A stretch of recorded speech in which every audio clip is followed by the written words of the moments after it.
اور بڑی تمنائیں تھیں کہ انشاءاللہ آج بریانی کھائیں گے، کباب کھائیں گے، نہاری کھائیں گے. وہاں آپ جیسے کوئی 4 نوجوان بہت ذہین طاق میں تھے موقع کے. انہوں نے بھی بہت دن سے دعوت نہیں کھائی تھی، تو انہوں نے تھوڑے فاصلے سے اپنی پوزیشن سنبھال لی. اور مولانا صاحب جب بکرے کو لے کر آگے بڑھے تو ایک نے سلام کیا اور بڑے ادب سے کہا کہ استاد جی آپ کتا لے کر جا رہے ہیں، آپ کتا لے کر جا رہے ہیں، چی چی چی چی چی چی چی آپ اتنے نیک متقی پرہیزگار اور کتا. تو استاد نے ڈانٹا کہ تمہارا دماغ خراب ہے، اندھے ہو؟ ابھی بکرا منڈی سے بکرا لے کر آ رہا ہوں، دیکھ نہیں رہے ہو اس کے سینگیں کتے کے بھی کہیں سینگیں ہوتی ہیں. شاگرد بڑا مہذب تھا بھیمنڈی والوں کی طرح، وہ سلام کر کے الگ ہو گیا معافی مانگ کر. دوسرا نوجوان آگے آیا، اس نے اور جھک کر سلام کیا اور اس نے بھی کہا کہ استاد جی آپ کتا لے جا رہے، اگر کتا ہی لے جانا تھا تو ہمیں کہتے ہیں، آپ کے ہاتھ میں کتا نہیں اچھا لگ رہا. پھر استاد نے ڈانٹ کے بھگا دیا کہ یہ ہوا کیا ہے آج؟ اچھا بھلا بکرا لے کر آیا ہوں، کتا کتا کہہ رہے. اس کو وہ بھی چلا گیا بیچارہ. پھر تیسرا ملا، اس نے لکھنوی انداز کا سلام کیا اور بڑے ادب سے پھر یہ شکایت کی کہ حضور یہ کیا ہوا، یہ کتا آپ کیوں لے جا رہے ہیں؟ ہم لوگ مر گئے تھے، ہم سے کہتے ہیں آپ ہم پہنچائیں گے. اس کو بھی ڈانٹ کے بھگا دیا. چوتھا آیا تو اس نے حیدرآبادی سلام کیا، بہت ہی جھک کر تقریباً رکوع کی پوزیشن میں جا کر. اور اس کے بعد کہا کہ قیامت قریب ہے. یہ اماں بتاتی تھیں آج یقین ہو گیا کہ قیامت قریب ہے. تو استاد نے کہا کہ کیوں بھائی؟ ان کا آپ جیسا نیک اور کتا یہ تو قیامت کی نشانی نہیں تو اور ہے کیا؟ اب استاد کو شک ہو گیا کہ سم تھنگ از رانگ، کچھ نہ کچھ گڑبڑ ہے، موتیا بند بہت بڑھ گیا ہے. میں کتے کو بکرا سمجھ رہا ہوں. تو انہوں نے پھر وہ بکرے کو ڈھکیل دیا کہ دھت. اب وہ چاروں نے پکڑا اور لے گئے اور قبلہ رو لٹایا، بسم اللہ اللہ اکبر. اور پھر بہت عمدہ دعوت ہوئی بھیونڈی کی دعوت کی طرح. یہ کیا کہا جاتا ہے کہ اقلیت اقلیت اقلیت اقلیت. یہ کون احمق لوگ ہیں جنہوں نے یہ مان لیا کہ ہم اقلیت میں؟ ایبسلیوٹلی جھوٹ ہے یہ. اس ملک کے مظلوم اقلیت میں نہیں ہیں، اوور ویلمنگ میجورٹی میں ہیں، زبردست اکثریت میں ہیں. لیکن مصیبت کیا ہے؟ ہم ٹریپ میں پھنستے چلے جا رہے ہیں، شروع سے برابر ٹریپ میں پھنستے ہیں. کیونکہ پولیٹیکل ایجوکیشن ہماری نہیں ہے، ہماری تعلیم نہیں ہوئی ہے سیاسی. علماء نے اپنے ممبروں سے عوام کو سیاسی شعور دینے میں زبردست کوتاہی کی ہے. یہ اور کوئی نہیں کہے گا، میں کہنے کا حق رکھتا ہوں. قرآن مجید کے ہر تیسری چوتھی صفحے پر سیاسی شعور کی آیات ہیں، ہر دوسرے صفحے پر سیاسی شعور کی آیات ہیں. میں اس وقت کم ہے اس لیے وہ آیات کوٹ نہیں کروں گا. سورہ بقرہ بھری پڑی ہے سیاسی شعور کے، سورہ آل عمران بھری پڑی ہے سیاسی شعور سے. مگر علماء بھی قرآن کو زندہ کتاب کی حیثیت سے نہیں سمجھتے، وہ تلاوت کی طرف پر پڑھتے ہیں. تو ہم دوسرے لوگوں سے کیا شکایت کریں؟ ان کو تو تلاوت بھی نہیں آتی.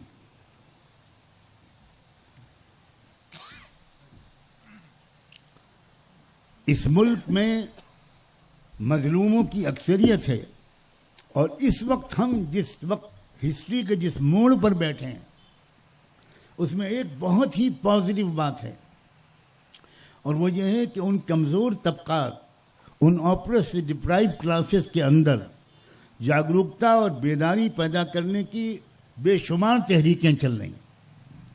آدیواسیوں کے اندر، شیڈول کاسٹ جن کو لوگ دلت کہتے ہیں، شیڈول کاسٹ لوگوں کے اندر، ٹرائبل لوگوں کے اندر، سکھوں کے اندر، بدھسٹوں کے اندر، او بی سیز کے اندر. ابھی کل میرے پاس ایک ایسا او بی سی لیڈر آیا تھا جس کے 17 اسٹیٹس میں زبردست تحریک او بی سیز کی چلا رہا ہے وہ. اور ہو سکتا ہے کہ مدھیہ پردیش کے الیکشن میں اس تحریک کا ایک زبردست اثر پڑے.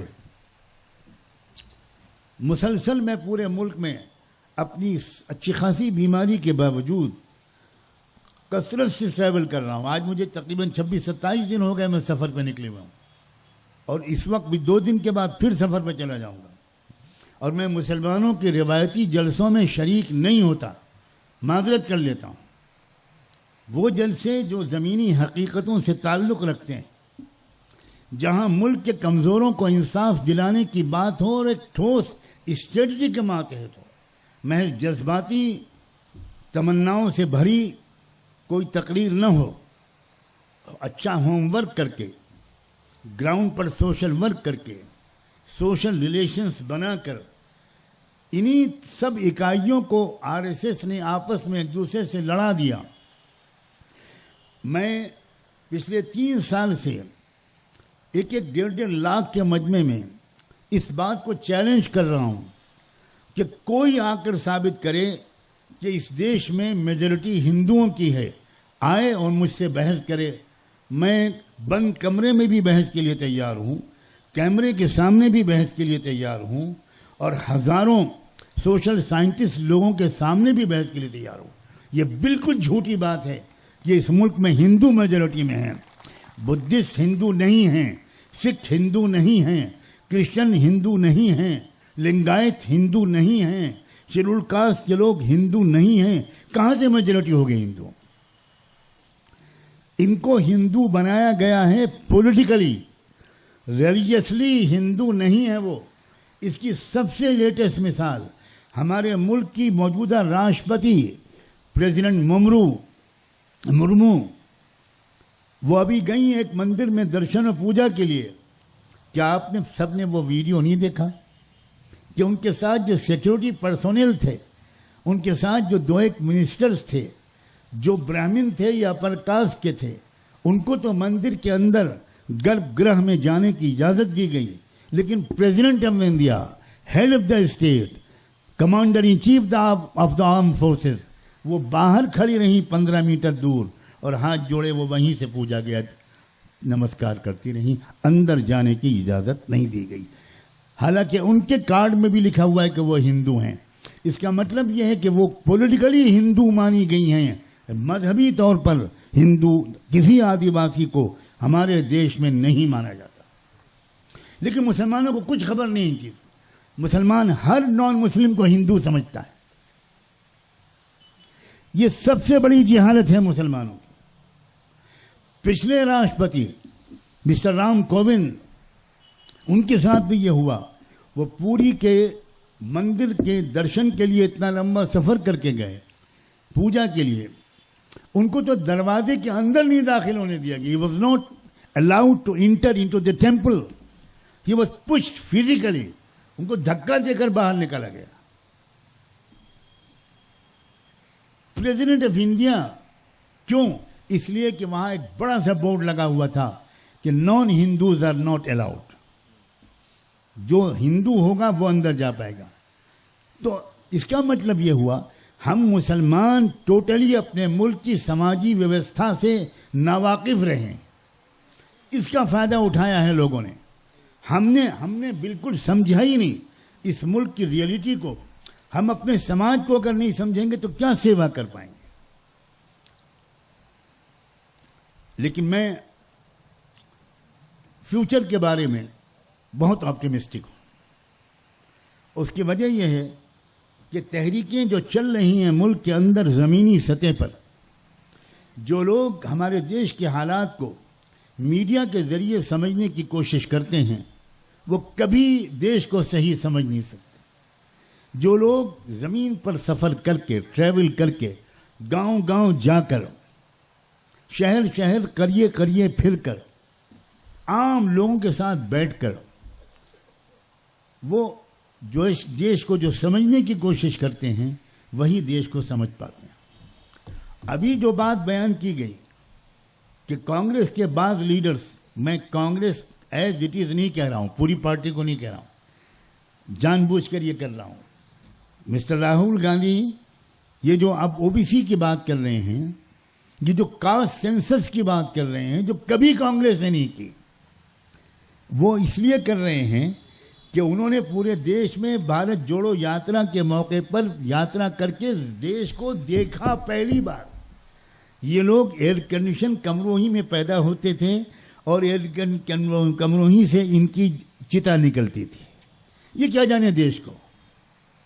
لیکن اچھا ہوا کہ شہزادے عالی جناب نے پورے دیش کے پیدل سفر کی تکلیف اٹھائی. بہت شکریہ. اب خدا کرے ولی عہد معظم اب کبھی زمینی یاترا سے کچھ سبق ملے اور اپنی پارٹی سے بھی منوانے میں کامیاب ہوں. یہ بھی اچھی علامت ہے کہ کانگریس کا پہلا صدر دلت بنا ہے. یہ ایک بڑی تبدیلی ہے اور یہ تبدیلی اس لیے ان کا کمال نہیں ہے. انہوں نے ریڈ کیا ہے زمینی حقیقتوں کو. 10 15 20 سال سے زیادہ اس ملک میں وہ ظالم طاقتیں ایکسپلائٹ کر پائیں گی. میں یقین سے کہتا ہوں کہ ایسا ناممکن ہے. اب ملک کا کسان جاگ گیا, ملک کا مزدور جاگ گیا. 750 کسانوں نے اپنی جانوں کی قربانی دی ہے. معمولی بات نہیں ہے. مطلب کسان سے کیا مطلب؟ کسان تو کچھ جانتا ہی نہیں تھا. مزدور جان گیا, عورتیں مہلائیں جاگ گئیں, یوتھ جاگ گیا. کن لوگوں نے CA/NRC کے خلاف تحریک چلائی؟ ہمارے نوجوانوں نے. علی گڑھ مسلم یونیورسٹی اور جامعہ ملیہ کے نوجوان, انہوں نے سب سے زیادہ قربانی دی.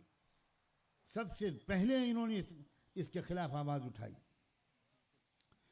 تو اس کا مطلب یہ ہوا کہ مستقبل کے بارے میں بہت اچھی امید ہے. اور چونکہ میں جانتا ہوں کہ وقت کے اندر پروگرام کو ختم ہونا چاہیے, میں عبد الرحمن صاحب کے بارے میں ایک امید آج یہاں رجسٹر کرا کے جاتا ہوں. وہ یہ کہ صرف کتاب لکھ کر آپ بیٹھ نہیں جائیں گے. آپ کو زمینی سطح پر لیڈرشپ سنبھالنی ہوگی اور ہم آپ کو مظلوموں کا لیڈر بنائیں گے اگر ہم آپ کی نیت کے بارے میں مطمئن رہیں. بالکل صاف صاف میں بات کہہ رہا ہوں. لیڈرشپ کوئی عالم نہیں کر سکتا. میں یہ بات بھی آن ریکارڈ کہنا چاہتا ہوں. کوئی مولانا, کوئی بزرگ وہ رہنمائی دے سکتے ہیں اگر ان کے پاس نالج ہو, ان کے پاس ایکسپیرینس ہو, وہ رہنمائی دے سکتے ہیں. لیکن سڑک کی سیاست, اور سیاست سڑک پر ہوتی ہے, سیاست جیلوں میں ہوتی ہے, سیاست پولیس اسٹیشنز میں ہوتی ہے, سیاست عدالت کے کٹہروں میں ہوتی ہے, سیاست اخبار کے کالموں میں ہوتی ہے, سیاست بھوک ہڑتال کر کے ہوتی ہے, سیاست دھرنا دے کر ہوتی ہے. اور یہ کام کرنے کی طاقت اور صلاحیت آپ میں ہے. اور اگر مجھے یہ امید نہ ہوتی تو صرف کتاب کے اجرا کے لیے میں اپنا وقت فارغ نہیں کرتا. اب یہ بھیونڈی والوں کی ذمہ داری ہے. نکاح 2 طرف سے ہوتا ہے. ایک طرف پوچھا جاتا ہے قبول کیا, پھر وہ کہتا ہے قبول کیا. اب قاضی نے پوچھ تو لیا عبد الرحمن صاحب سے کہ قبول کیا کہ نہیں. اب یہ آپ کے سامنے کہیں کہ میں نے قبول کیا, کہنا پڑے گا.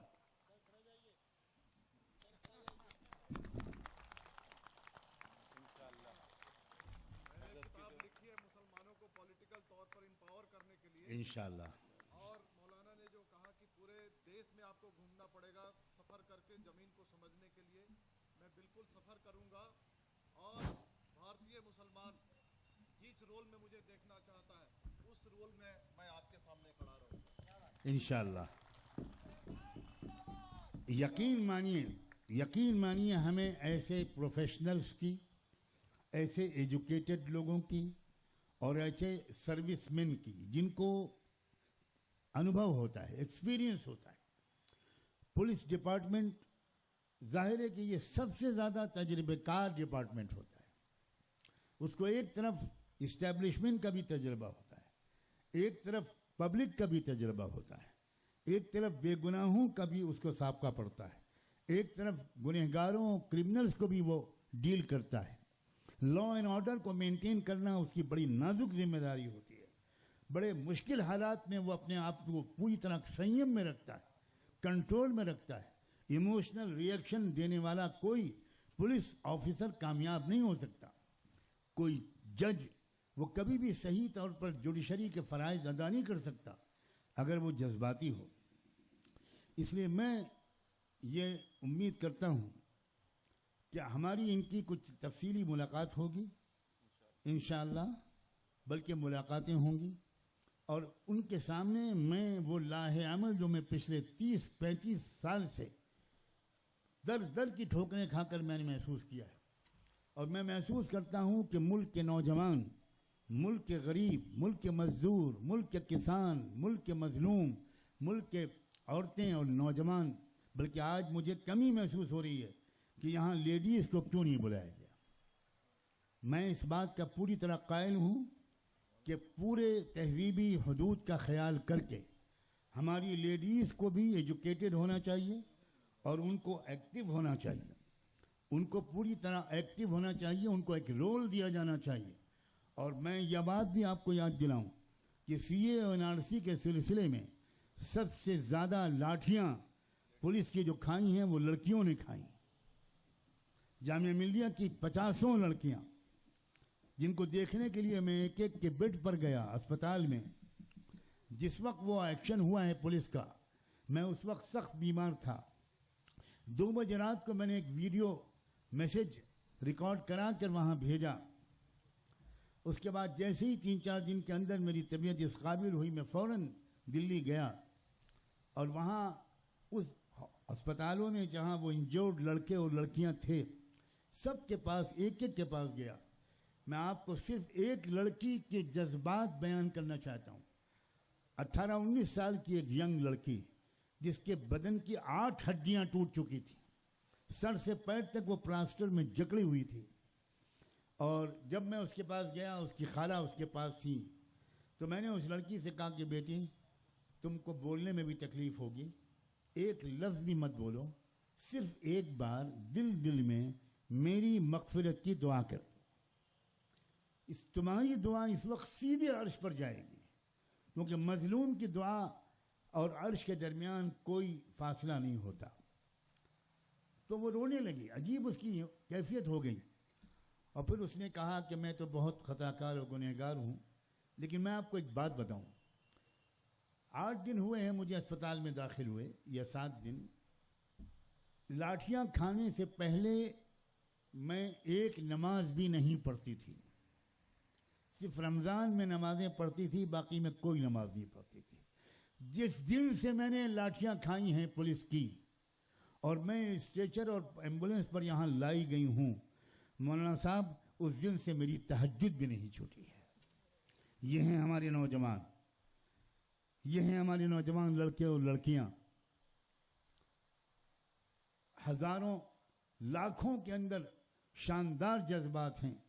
ضرورت ہے ان کو آرگنائز کرنے کی، ضرورت ہے ان کو ایجوکیٹ کرنے کی، اور جو شکایت یہاں پر برابر سب نے کی ہے، اپنے انٹلیکچوئل لوگوں سے، بزنس والے لوگوں سے، پروفیشنل لوگوں سے، وہ شکایت کر کے میں آپ کا ذائقہ خراب نہیں کروں گا، لیکن اس میں کوئی شک نہیں ہے کہ ہم بغیر محنت کیے تبدیلی کی امید کرتے ہیں۔ یہ ہمارا قومی مزاج ہے۔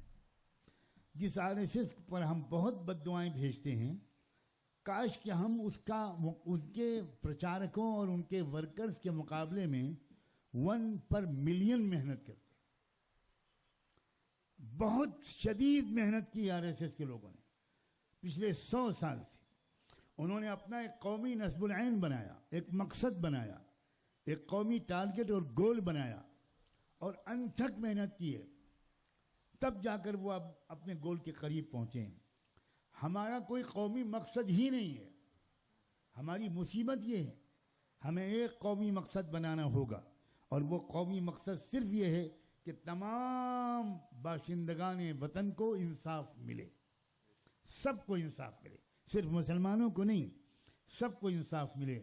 اس کے لیے ہم سب کو اپنے resources, human resources, financial resources, اپنی صلاحیتیں، اپنے ہنر، اپنی انرجی، اپنا وقت ڈیووٹ کرنا ہوگا۔